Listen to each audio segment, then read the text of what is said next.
പണ്ടൊരിക്കൽ കാടാമ്പുര പ്രദേശത്ത് ഒരു യോദ്ധാവെത്തി. അവനായിരുന്നു അർജുനൻ. അവിടെ ഒരു വേട്ടക്കാരനുമായി അവൻ ഏറ്റുമുട്ടി. രണ്ടുപേരും തമ്മിൽ യുദ്ധം തുടങ്ങി. പക്ഷേ ആ വേട്ടക്കാരൻ സാധാരണ മനുഷ്യനല്ലായിരുന്നു, സ്വയം ശിവഭഗവാൻ തന്നെയായിരുന്നു. യുദ്ധത്തിനിടെ അർജുനന്റെ ഒരു അമ്പ് തെറ്റിപ്പോയി. അത് തൊട്ടത് പാർവതി ദേവിയെ. അപ്പോൾ അർജുനന് തന്റെ തെറ്റു മനസ്സിലായി. അവൻ ക്ഷമ ചോദിക്കാൻ ഭൂമിയിൽ ഒരു ചെറിയ കുഴിയുണ്ടാക്കി അതിൽ പൂക്കൾ സമർപ്പിച്ചു. അവിടെയാണ് പൂറിക്കടവുണ്ടായത്.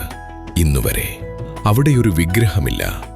ആ കുഴി തന്നെയാണ് ദേവിയുടെ സാന്നിധ്യം. അതുകൊണ്ടാണ് കാടാമ്പുഴയ്ക്ക് ഇത്ര വിശേഷത.